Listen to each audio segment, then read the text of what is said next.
Assalamualaikum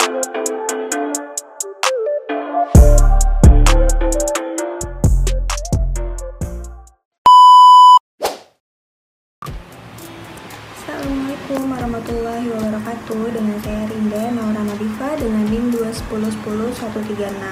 Nah, kali ini kita akan membahas tentang bagaimana sih perusahaan itu mengelola tanggung jawab sosial dan etika dalam berbisnis.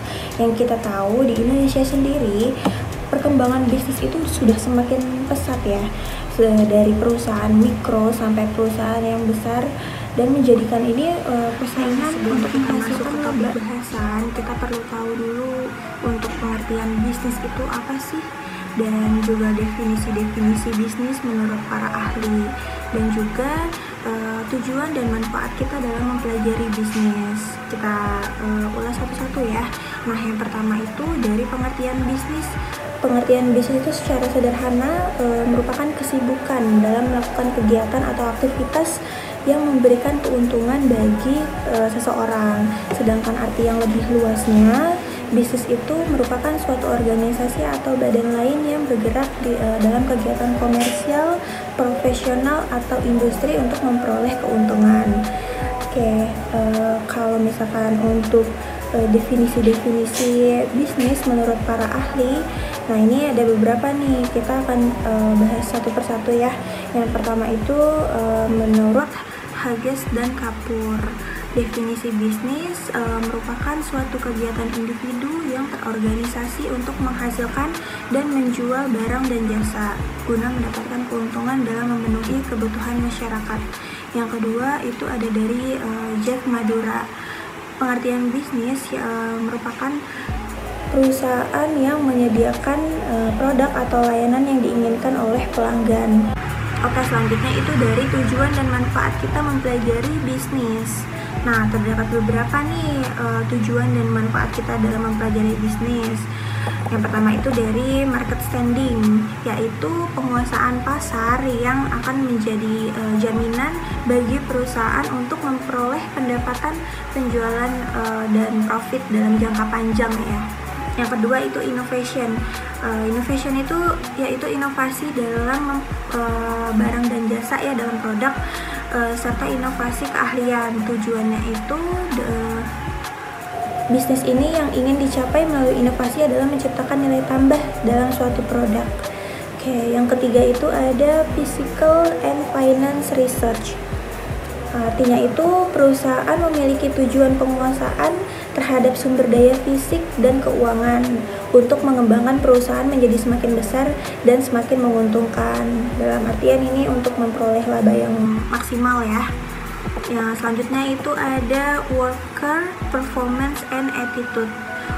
Artinya apa? Untuk kepentingan jangka panjang ya, maka sikap para karyawan terhadap perusahaan dan pekerjaan perlu diperhatikan agar dapat menjadi bekerja itu dengan lebih baik.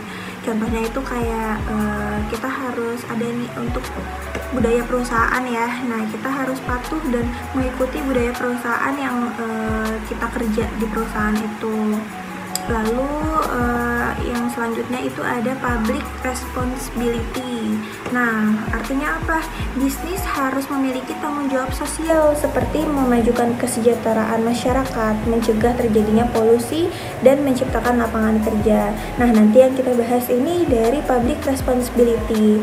Bagaimana perusahaan itu memberikan atau mempunyai tanggung jawab sosial ya dalam berbisnis atau menjalankan usahanya.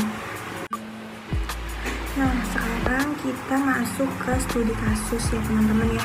Jadi ini saya ngambil contoh bisnisnya itu dari program-program CSR yang dilakukan oleh PT Kereta Api Indonesia atau PT KAI ya. Nah, dari bisnis ini banyak program CSR yang telah melakukan atau dikembangkan oleh PT KAI, baik itu dalam rangka penanganan pandemi COVID-19 ataupun program lain yang dibutuhkan masyarakat. Nah, PT KAI sendiri di 2021 ini itu telah meraih 3 penghargaan prestisius ya dalam aksi menjalankan program Corporate Social Responsibility atau CSR. serta tanggung jawab sosial dan lingkungan atau TJSL jika disingkat ya.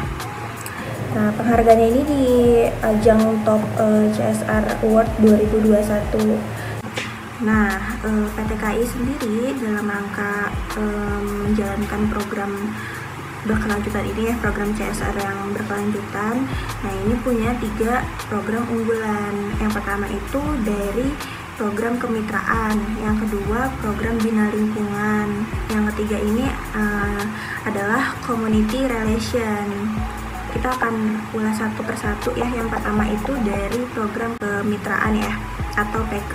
Nah, program kemitraan sendiri adalah program untuk meningkatkan kemampuan usaha kecil agar menjadi tangguh dan mandiri dengan memberikan bantuan tambahan modal dengan jumlah pinjaman setiap mitra binaan maksimal 250 juta. Nah, sejak Januari sampai November 2020, PT KAI sendiri telah menyalurkan bantuan kepada 2.443 usaha mikro kecil dan menengah atau UMKM ya, yang tersebar di beberapa wilayah. Oke, nanti berikut ininya ya, untuk foto-foto kegiatannya, penyerahan, simbol penyerahannya ya. Oke, selanjutnya itu di gambar ini PT KAI menyalurkan program kemitraan di daerah operasi 5 Purwokerto kepada mitra binaan sebesar 50 juta pada itu 14 Juli 2020. Yang kedua itu dari program bina lingkungan. Tadi kan yang pertama program kemitraan ya, yang kedua ini dari program bina lingkungan atau yang disingkat itu BL ya.